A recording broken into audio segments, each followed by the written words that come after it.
Assalamualaikum warahmatullahi wabarakatuh.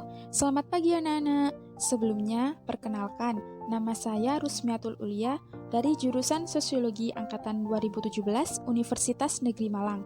Di sini, saya sementara menggantikan Pak Robil Alamin yang akan mengajar pada kelas kalian 10 IPS 3. Saya akan mengajarkan materi pada bab 2 mengenai hubungan sosial.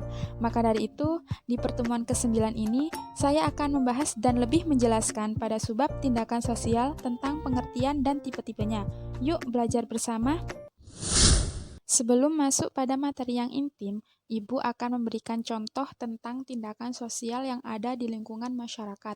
Misalkan nih, ketika kalian berada di taman kota dan melihat seorang individu berjalan sambil bernyanyi, bersiul-siul, dan melempar-lemparkan batu kerikil ke arah kiri dan kanan tanpa tujuan yang jelas, maka dapat dikatakan individu tersebut melakukan tindakan karena iseng.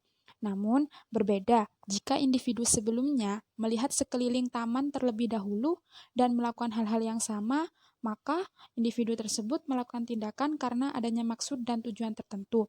Dari contoh ini, tindakan pertama bukan dinamakan tindakan sosial, sedangkan yang kedua merupakan tindakan sosial. Kenapa? Karena individu memperhitungkan keberadaan orang lain dan tujuannya untuk mendapatkan respon dari orang lain.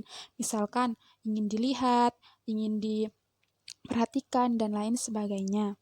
Nah, kita lanjut pada materi yang lebih intim lagi, yaitu tentang pengertian tindakan sosial, baik secara umum dan menurut salah satu tokoh sosiologi, yaitu menurut Max Weber. Nah, secara umum, tindakan sosial terdiri dari dua kata, yaitu tindakan dan sosial. Tindakan sendiri memiliki arti aksi, kegiatan, dan lain sebagainya, sedangkan sosial memiliki arti lingkungan masyarakat. Maka, tindakan sosial secara umum adalah sebuah aksi atau kegiatan yang dilakukan individu ataupun kelompok secara sadar dan memiliki tujuan di lingkungan masyarakat. Sedangkan, menurut salah satu tokoh sosiologi, Max Weber mencetuskan 3 kata penting, yaitu memiliki makna, dilakukan secara sadar, dan adanya tujuan. Tujuannya dilakukan kepada orang lain.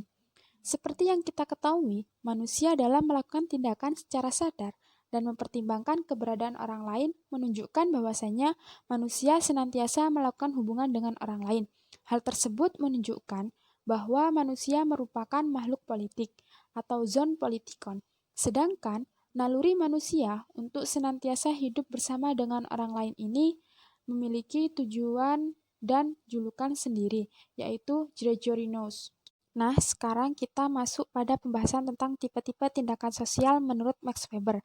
Ia mencetuskan 4 tipe tindakan sosial. Pertama, tindakan rasional instrumental. Kedua, tindakan rasional berorientasi nilai. Ketiga, tindakan tradisional. Dan keempat, tindakan afektif. Nah, masuk pada tipe pertama, yaitu tindakan rasional instrumental. Tindakan ini lebih mengacu pada tujuan yang ingin dicapai, baik oleh individu ataupun kelompok. Nah, di sini individu atau kelompok akan mencapai tujuannya dengan cara menyiapkan secara sistematis atau teratur. Contohnya, tindakan ini adalah apabila nanti kalian lulus dari MA, pasti kalian akan memilih tindakan, baik bekerja ataupun kuliah. Dalam kuliah, memilih tindakan jalur seleksi mana yang agar lolos dalam perguruan tinggi yang kalian pilih. Nah, di situ kalian akan mempertimbangkan jurusan apa yang kalian pilih dengan kemampuan yang kalian miliki. Oke, lanjut pada tipe kedua, yaitu tindakan rasional berorientasi nilai. Tindakan ini bedanya dengan tindakan sebelumnya adalah lebih memfokuskan pada manfaat yang didapatkan. Jadi, mereka ataupun individu mengambil tindakan ini dengan bagaimana cara mereka mencapai tujuannya, bukan tujuan yang akan dicapai dari tindakan tersebut.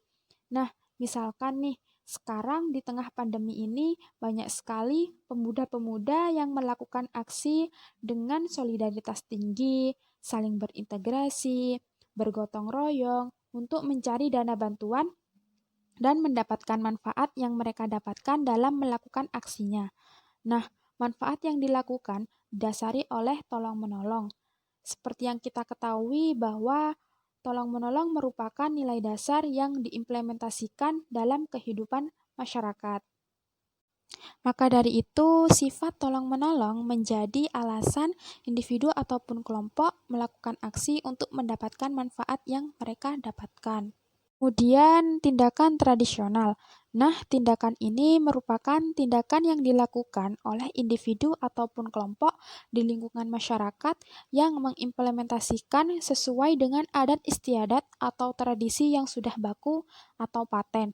Misalnya, di akhir tahun atau hari raya, masyarakat di Indonesia melakukan tradisi yaitu mudik. Hal tersebut merupakan salah satu tindakan tradisional karena telah dilakukan secara turun-temurun. Atau mungkin misalkan kalian memiliki teman sekolah yang berasal dari luar daerah Malang, berasal dari India nih misalkan nih. Kemudian kalian menanyakan, kenapa kamu makan makanan vegetarian? Pasti dia akan menjawab, ini sudah tradisi yang dilakukan secara turun-temurun dan akan terus dilakukan hingga ke generasi berikutnya. Seperti yang kita ketahui, adat istiadat akan melekat dan jika melanggarnya akan mendapatkan sanksi. Dan yang terakhir masuk pada tindakan afektif. Nah, tindakan ini merupakan tindakan yang dilakukan oleh individu ataupun kelompok karena didasari oleh suatu perasaan atau egoistik. Egoistik ini lebih dikedepankan daripada akal sehat. Misalkan, kalian memiliki perasaan senang, takut, jatuh cinta, dan lain sebagainya. Contohnya nih, realitasnya misalkan kalian atau teman kalian mendapatkan door prize dari Shopee. Nah, di situ kalian pasti akan melakukan secara reflektif dengan tindakan baik berupa berteriak, ataupun melompat-lompat, sedih, senang, dan sebagai tindakan itu kalian terdorong oleh suatu perasaan. Atau egoistik itu lebih mendominasi. Wah, nggak kerasa ya, sudah selesai. Sekian penyampaian materi hari ini. Apabila ada yang ditanyakan, silahkan melalui grup.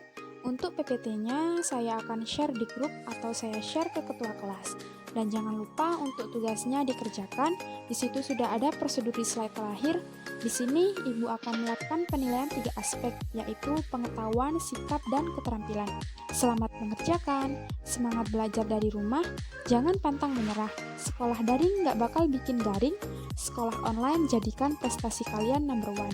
Terima kasih, kurang lebihnya mohon maaf. Wassalamualaikum warahmatullahi wabarakatuh. Jumpa di pertemuan selanjutnya.